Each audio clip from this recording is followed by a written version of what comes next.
morning, Lansdowne Woods and seniors in the internet realm. This is a new part for us. Okay. You forgot the clapper. I forgot the clapper. Okay. All right. Okay. Good morning, Lansdowne Woods and seniors in the internet realm. This is a first for us. This is going to be part B of a prior video because we're going to be continuing to explain the buyer representation agreement. Now, first, let me introduce our esteemed co-host, the lovely Phyllis Whetzel, who is an agent on my team. And do you want to put in the mandatory entreaty to subscribe and like? Yes, subscribe and like on the YouTube channel because we are the old, he's old, I'm restless. So it's www.theoldandtherestless.com. Right. So again, this will be 6B, a continuation of 6A, describing the buyer representation agreement. And one of the things that we had noticed is that so many seniors generally don't understand what the heck you're signing. And because this is like a starting form, we figured let's go through it section by section. So before you get into one of these things, you're an informed consumer. So we left off on the prior video with Number 10, which is designated representation, or seller representation or buyer representation. There's different types of representation. So, for instance, seller representation is when a seller contracts an agent to sell their property. Buyer representation is what we're going over now. A buyer wants an agent to represent them in the purchase. And then designated representation occurs when a buyer and a seller don't use the same agent, but they use the same brokerage. And then there is what's called a dual agency, and that's when an agent represents both the buyer and the seller. And that gets a little dicey. We normally don't do that. normally. Normally, but Okay. there are special occasions where we do. You want to explain that? I was about to say, do you want to explain that? Okay. So Your turn. within our company, and different companies have different policies on this, if the real estate agent has a prior working relationship with both the buyer and the seller, then we as agents have permission from the company to represent both. However, it can still get dicey because in theory, if you're a seller, you want to get the highest possible price for your property. And if you're a buyer, you want to get the lowest possible price. So even though you as a buyer and or a seller may have a prior relationship with that agent, with respect to the negotiation, as a seller, you want the highest price, and as a buyer, you want the lowest price, and that does present a conflict for the brokerage company. It does, because very often we know things. We know things, right? We do. We can't always share what we know. Well, sometimes. So, in any case. All right, we need to move on. Well, we do, but before you do, designated representation is something that I think is unique in Virginia. And it was an effort by the state legislature and by the governor to try to address this dual agency conflict. So within a company, the managing broker is presumed to be a firewall of information, beyond which information about the buyer or the seller will not pass. So that if one agent within the company represents a buyer and another agent within the company wants to represent that seller, because the broker is in the middle, you have what's called designated representation rather than dual. Okay. We're proceeding in record time. We've gone on to the next page. Yeah, but we have other forms to go over. So, Well, indeed we do.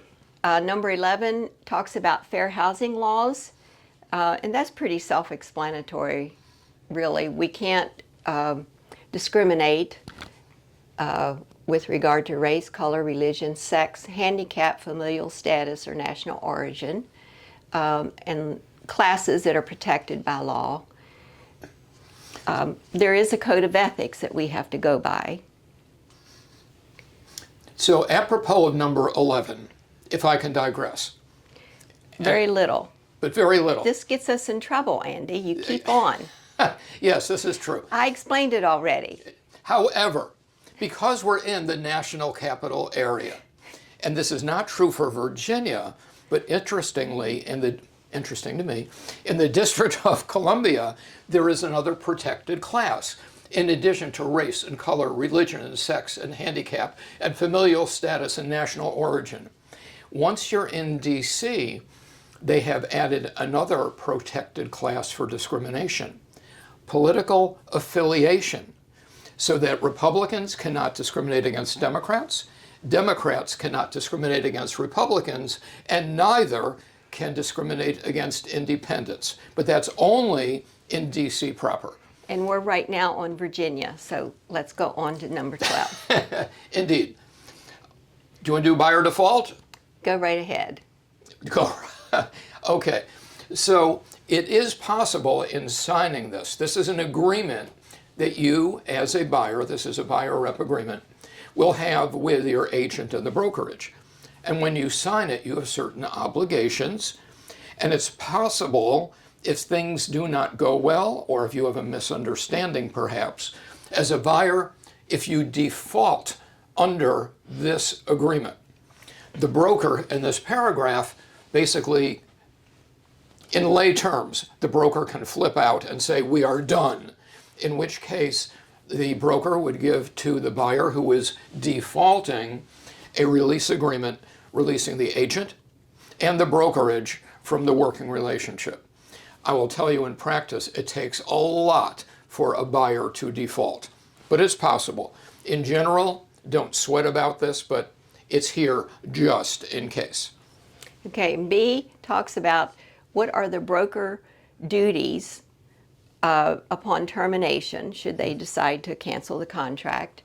They have to deliver all the copies to you, but they are allowed to keep a copy for their records. Right. And then we go into attorney fees. Okay. Do you want to continue on attorney fees, or am I doing attorney fees? You do. As you can see, we Your turn. scripted this very tightly. Your turn. Okay.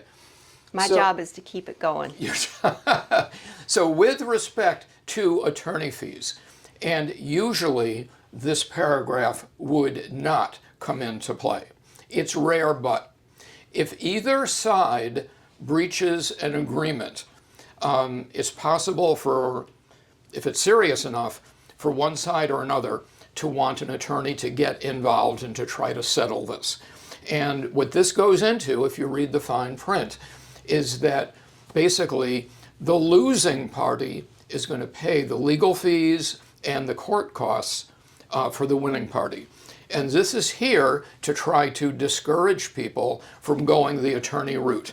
And I can tell you, how long have I been doing this? 40 years. Yeah, so I've been doing this since Jesus was a baby, okay? And I can think of maybe only one case in 40 years where attorneys ever got involved. So it's rare, but it's boilerplate and they have to cover it just in case. And then 14 is very simple. Either the buyer does or does not hold an active or inactive real estate license. Then we get into definitions that are important to understand: agency relationship, the brokerage relationship, and I think we went over that already. Yeah, we did go over this in the last video. And because we did, and because I'm getting a look also from our videographer because I tend to talk too much. So we went over this in the last video in 6A. So now that we're in 6B, we're going to continue on to disclaimers. Professional services. The buyer acknowledges that the broker is not an attorney, we're not an accountant, we're not a home inspector, we're none of those. We're simply agents and brokers that sell real estate. So if you need to have those services, then you need to hire the professional that pertains to the requirement that you're looking for. And then we get into Megan's Law. Okay. Megan's Law is an interesting one because it talks about registered sex offenders. And people, of course, don't want to be buying in a community if there's going to be a registered sex offender next door. And there is a register that's maintained by the government that you can check. However, an important thing on this is that there are numerous cases where, let's say, there's a registered sex offender at 123 Maple Avenue. But that was at the time the person was entered into the register. And the sex offender could have moved without the database being updated. And there are numerous cases where people will yell at somebody in a yard and finger point and drive by. And 123, in this case, Maple Avenue, but the sex offender has moved on, and there is some innocent party who simply moved into the house that finds themselves a target of an updated database. So yes, as a consumer, you should be looking into this, but know that just because there's something on the internet that's maintained by the government doesn't mean necessarily that it was updated in a timely manner, unfortunately. One thing I wanted to point out, this is a caveat emptor state, which is buyer beware. So it's up to you, the buyer, to check into any of those sorts of records through the website or through the police department, but it's up to the buyer. Okay, wire fraud. And if I can take you back to Megan's Law, it is a good idea always to meet the neighbors before you move in. Knock on the door, introduce yourself, hey, we're buying the house next door, and just let people talk about what's going on in the neighborhood. If there is something untoward, the neighbors will almost always tell you. Okay. Wire fraud. Yes. We recently had an alert about wire fraud in this area. So this explains, and there's also a separate form to fill out regarding wire fraud. Yes. Just have to be careful. What are you going to say about wire fraud, Andy? Okay. What I was going to add about wire fraud is that this is ongoing in our area. And recently there was one at a local title company told us about in a class where somebody, we'll call them a bad actor, a fraudster, pretended that they were from a title company when in fact they weren't. And they called the consumer and said, we're from ABC Title and the money should be wired as follows. And because the phone number had been spoofed by this bad actor, by the crook, it showed up on the caller ID of the buyer that it was the legit title company. But in point of fact, it was not. So most of the title companies in our area are using an encrypted service called Qualia, that's Qualie, and because it's encrypted, the only conversations you should be having about wiring of money is through this encrypted portal. And I will tell you that we as agents, and agents all over our area, are staying away from the entire subject of wiring money because there's so much fraud going on in the background. One way you can eliminate the concern is that when you pick up your proceeds, do it with a physical check. Anyway. Okay, we're moving on to service provider referrals.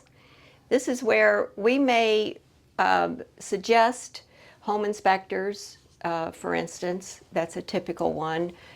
Insurance, perhaps, or a settlement company, title company, or attorney.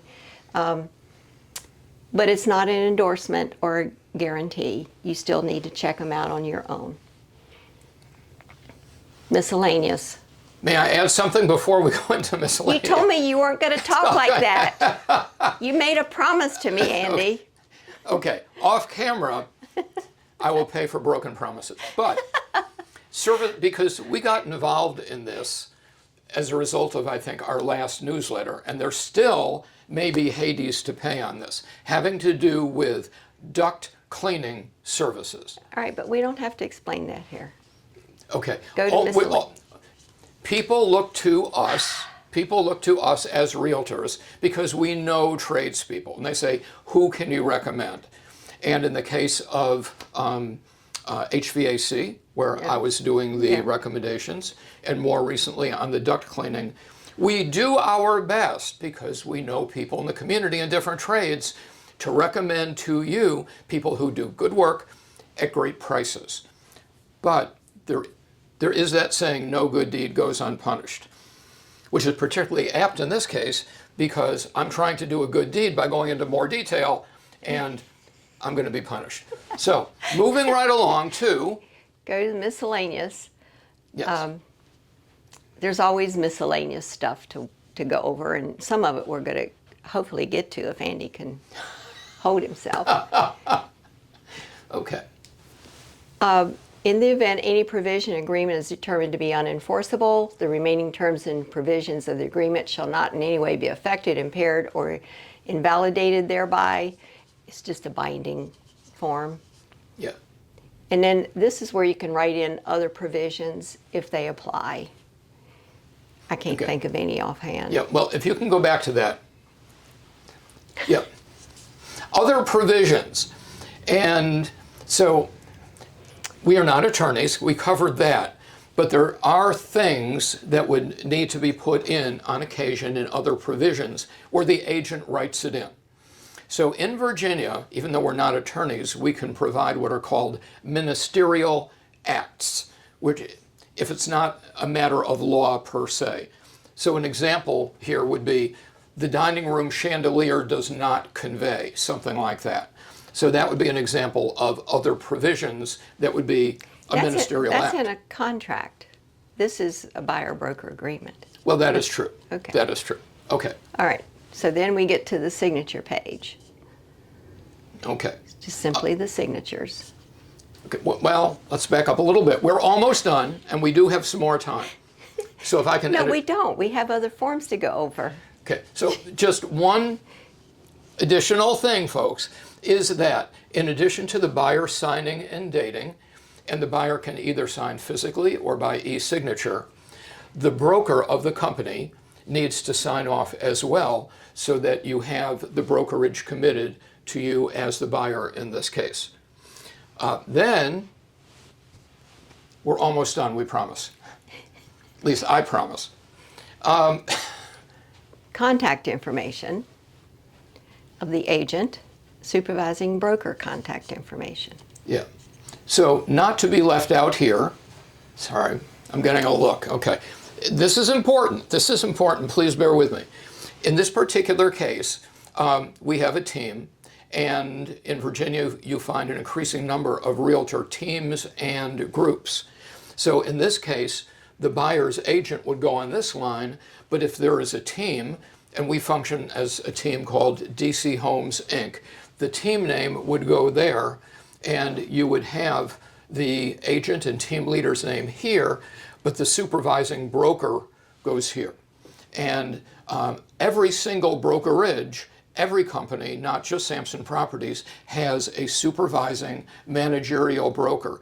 And as a consumer, you should have the name and the contact information for the managing broker in case for some reason the agent that you're dealing with can't be reached, emergency, whatever, and you need to have an additional person that you can go to and say, I need help on something, and that's where that would go. Okay. We have addendums, right? Okay. Notice also, by the way, on this form, and we touched on this in the prior 6A, this being 6B, is that these are standard forms, NVAR, for the Northern Virginia Association of Realtors, and these forms are revised frequently. And in this case, January of 25. Recent. very recent, beginning of this year. They may be changing it again, who knows? I think they are. I think they are for January of 26. So in any case, this form, as with 6A, we're on 6B, will be available on YouTube. There will be a link where you can download the entire form as a PDF to read through at your leisure. As we conclude 6B, however, if you want to give them the entreaty about subscribing and liking, You just hit subscribe and like the buttons, and then you'll be notified when there's a new video. which will probably be next week. So, but in any case, hitting subscribe and like helps us with the YouTube algorithm, and so that right now this video is intended for Lansdowne Woods. But when you hit subscribe and like, we could be developing an audience in California or Texas Or Alaska, or Alaska. So hit subscribe and like. the only state I haven't been to. Oh, really? Yes. Okay. So Maybe that's where I'll go on my next cruise. Okay. thank you very much, everybody, and we will see you on the next video, which will be episode 8. Thanks very much, everyone. Have a great day. Do your clap. Oh, Bye. bye.